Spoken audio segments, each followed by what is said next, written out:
Hey guys, welcome to Fun&gun. We have a GForce Arms Huckleberry LVR 357 Magnum today with the Turkish walnut stock and the M-lock handguard with the threaded barrel with my Silencer Co. Osprey 9 on there. And it also has a Picatinny rail on the top. We have a Hawson 507 competition currently mounted to it. On the side of the gun here, you actually have a side saddle for 4 additional rounds. The ammo you see me shooting there in the intro was New Republic 38 Special, 158 grain ammo, going about 880 so feet per second. So it is subsonic. That's why it works so well with this suppressor. So we know it'll cycle this ammo. So let's go ahead and try it with some steel case and some hollow points just to see what kind of ammo this gun will actually cycle with. So let's go ahead and do that now. Okay, let's go ahead and test some of this Tula 38 Special steel case, see if this gun will cycle it.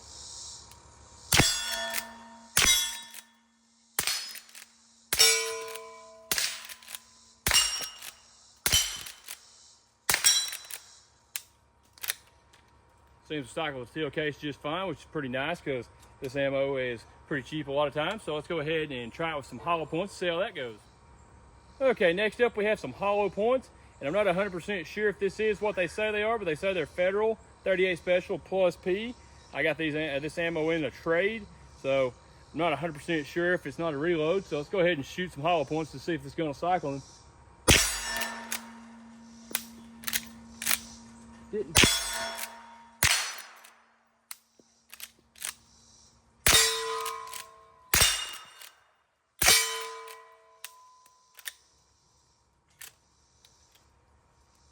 Had a few little iffy things happen there with the hollow points. I'm not sure if that was because of the ammo. I'm not cycling the action far enough, so I'm gonna go ahead and try a few more of those and we'll see if it does it the second time. Okay, I did mention that I was gonna try some more of these hollow points in it just to see if I could get to do the same thing again.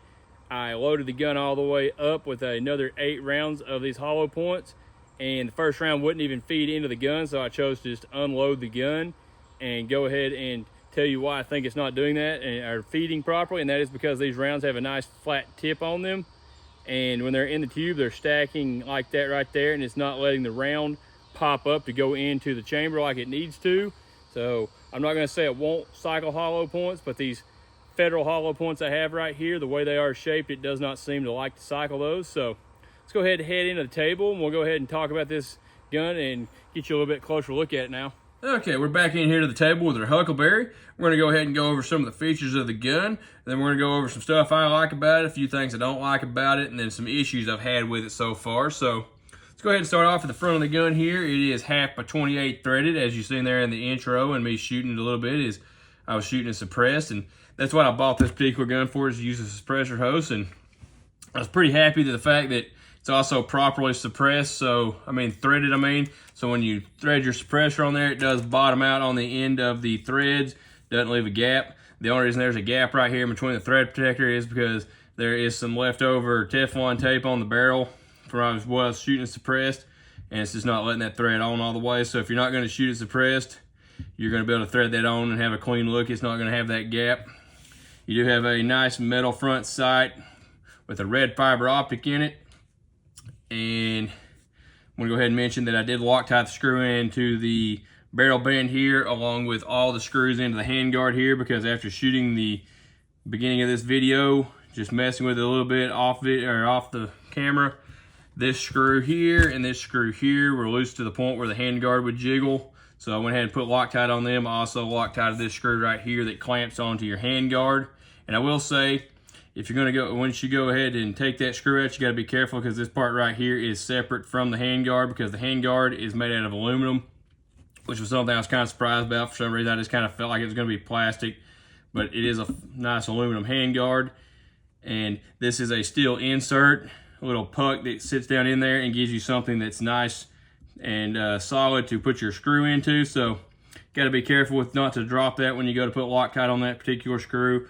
I went ahead and put a little Loctite on the screw holding the side saddle on as well, just to be sure it didn't go anywhere. And I have to say, the little side saddle is actually made a lot better than I was expecting it to be. I figured that would also be plastic, but that's also aluminum. And it has little rubber inserts in each of the pockets to hold on to the rounds, keep them from falling out. So definitely a pretty cool little piece there. So while we're talking about the handguard, I guess one thing about the handguard I don't really prefer is the fact that I would have liked to see it just be M-lock all the way up and just throw in a piece of M-lock rail. So if I wanted to put a piece of rail on there and mount something to it, I could. I would rather have a sleeker look and not have this piece of rail milled into the front of the handguard. Not a big deal. I just don't plan on using it, so I would rather it be not there at all. But kind of is what it is. Not a, like I said, a big deal there. And while we're talking about pieces of Picatinny rail, it does have a nice piece of Picatinny rail up here to mount a red dot on. And I also went ahead and, prior to mounting my Holston 507 competition, I took all the screws out of that and Loctited them and tightened them up and went ahead and put them at 15 inch-pounds, just because that's what Holston recommends for mounting their red dots. So I figured that should be plenty enough to hold the mount on there, because before they were hand tied and essentially not tied at all. So yeah, from the factory, if you're going to use this, put some Loctite on it. Well, heck, you're going to use it regardless, because your rear sight's also made into it. So while we're talking about that, yeah, just go ahead and Loctite that in.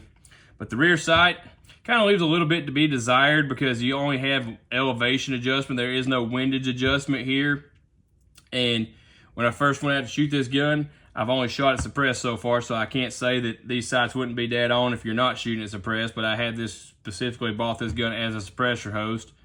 So for the fact that I couldn't hit anything with the iron sights with the point of impact shift with the suppressor on the end of it, that I just went ahead and put this Holston on here that I had laying around. So this might not be the red dot that lives on this gun forever. I just had this laying around for another project that kind of got put on the back burner. So went ahead and put it on here just to give me something where I could actually aim the gun, and that made a night and day difference. This gun's quite a bit of fun now that you can actually hit stuff with it. So let's move on to the center of the gun here. And this kind of surprised me after watching some videos of some of the Rossies and the Levertechs and stuff, because this action is the same action as those. At least as far as I'm concerned, it is. It's got the same little vent hole here for overpressure if you have a case rupture or anything like that. And you know, everything here seems to be the exact same. It's also made in Turkey, and those two are as well. But why I'm mentioning that is because if you watched any of the videos, and this is something I thought I was going to have to address, but I was pleasantly surprised not to feel like I have to do that, is if you watch some of the videos on specifically the Rossi, I was watching videos on kind of slickening the action up, and their bolts have a ton of machine marks on them and just gritty, at least on the one in the video I was watching. I'm not going to say they haven't taken care of that since then, but this action on this gun is smooth as glass. I mean, doesn't feel like a cheap gun, which it's really not a cheap gun, but in the lever gun world, it's not a super expensive gun. You're getting something like a Henry or, you know, a Marlin. They're going to be a little bit more expensive than this, but it still has a really smooth action on it.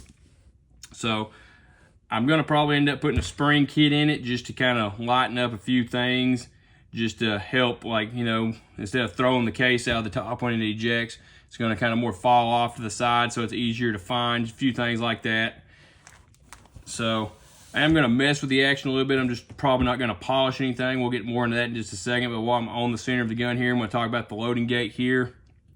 And it is a little bit stiff. That is something I've seen people complain about. And I will say the number one complaint that I've seen was on, like, with these type of guns made in the Turkey guns here, or the Turkish guns that is loading them.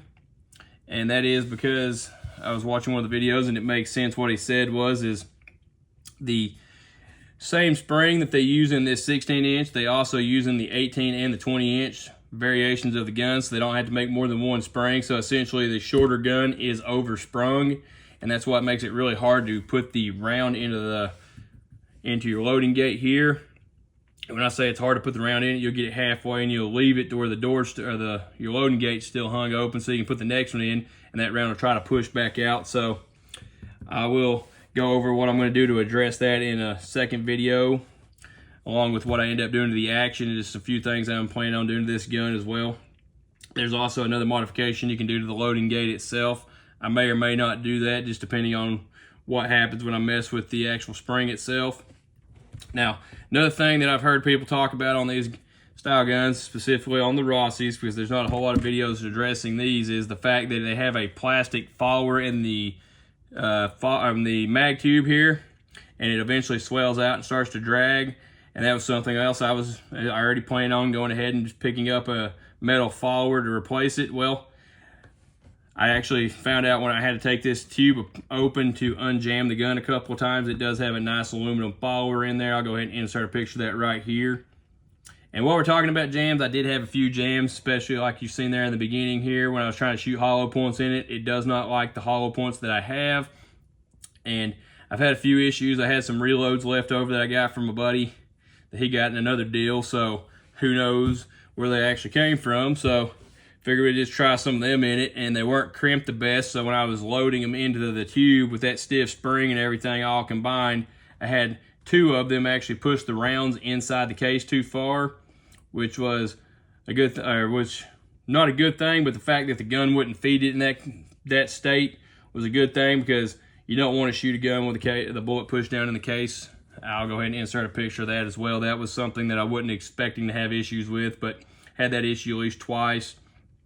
So if you're going to reload for this particular gun, you're going to want to make sure you crimp the rounds well, because when you load it, it will push the round up into the case, which I'm assuming that's just a lever action issue in general. So I did have a few jams there, and I've had a few issues with the, I don't have an actual picture of this, but when the round is into, or the tube, the round gets pushed into the loading gate here, or into the bottom of the action to get lifted up, it will be off to the side a little bit, and you got to reach down in there and flick it off to the side where it'll pop up. I only had that happen a few times. I'm assuming once it breaks in, that'll go away. So not a big deal. Let's move on a little bit farther back here, and then as you've seen me sitting here racking this gun, it is empty. Verified that before making the video here, but let's go ahead and talk about the trigger a little bit here. And that is another reason I'm planning on putting some springs in it. I'll be honest with you, this is not the best trigger ever. It's kind of just average, but see, you're ready to go right there. I would say you were pulling it about 5.5 to 6 pounds, somewhere around in there. Got quite a bit of heavy take up right there, and it just lets go. So you're not really exactly sure where it's going at. There's no wall really that you're just like prepped to, and it's just gonna go off. You kind of just pull all the way through it. And once it breaks, you got plenty of over travel, which I'm not 100% sure if there's a way to address that. I'll look into that once I get into the gun. But in the spring kit I do plan on putting to this is one of the main things I want to change. It changes the spring that goes underneath this, and that goes ahead and lightens the trigger up and just gives you a little bit more of a crisp pull from what I understand. And I'll probably go ahead and take care of a few of the burrs and stuff on the actual trigger itself and the steer, everything in there, just smooth everything out. So now that we're on down here, we got the lever. Now this is something that's kind of not my favorite part of the, I wish it had a standard or a medium loop on it. I'm not just a huge fan of the big loop. At some point I may actually pick up a standard loop or a medium loop. And I will say, I guess if anybody sees this video and has a gun that's compatible with this lever, and you got a small loop or a medium loop and you want the big loop, check out the link in the description to my Facebook page. Hit me up and we can see about getting a swap going, because I would prefer to have the smaller loop, but for now, not a big deal. But I don't ever plan on shooting this with gloves. I do like that they did wrap it with leather. That is a nice touch. In my opinion, it definitely makes it a lot more pleasant to shoot. I like how they wrapped it all the way up in behind the trigger here, so your hand doesn't just have it, or you're not just smacking your hand into metal. I guess they kind of could have took care of this knot a little bit better, kind of gave it a cleaner look, kind of tucked it in there. Not a huge deal, just kind of would have liked to see them finish it a little bit more. So move on to the stock here. Like I mentioned in the intro there, it does have a nice Turkish wood stock on here, and I will say it's a nice looking piece of wood, especially for a gun at this cost. You don't get just a cheapy looking piece of wood. I do like how it has a little bit of grain to it and just some character to it. You do have a nice rubber butt pad on the end here, which is not a huge deal because, you know, it is a 357 Magnum. It's not like it's going to be just the most needed thing ever, but you do have a nice butt pad there, and I like how it's kind of, that color kind of ties in well with the stock. So overall, really happy with this gun. Like I said, there's a lot less stuff that I was planning on doing to this gun that I feel like I have to do to it, smoothing out the action, everything. It actually come in smooth the way it was. Wasn't expecting that. So that's one thing. And this gun, I had to say, once I got it sighted in with this red dot, this thing is a blast to plink with, especially with this suppressor on there. I'm gonna be honest with you, I hadn't shot it all without the suppressor, so I'm sure it's fun too, but not having to wear hearing protection and being able to shoot 38 special just right off the rip and just have a blast with this thing. if that's what you're looking to do with this gun, it is an excellent suppressor host. And in my opinion, this is really a good budget suppressor host. And if you got a 9mm suppressor and you don't have a 38 lever gun already, you're missing out, because I have more fun shooting this with this suppressor on it than I do with this on my 9mm. I'm not even gonna lie, this is a lot of fun. So really, if you're looking for a good lever gun for a decent price, these are definitely a good option. Now I will say, right off the rip, you want to Loctite all your screws. I haven't Loctited the ones in the action yet, because I do plan on, like I said, doing a few things in there, so didn't want to Loctite them in yet. But I will say that when I come back and checked all these screws, that the screws in the action had started loosening up too, so that's something you're going to want to keep an eye on, or just put some Loctite on right off the bat. But that's a lot of your cheaper guns. I do that on every Heritage revolver or revolver rifle, anything I've ever messed with, because that's something from the factory they just don't bother to do, so that is something you're going to want to address with this.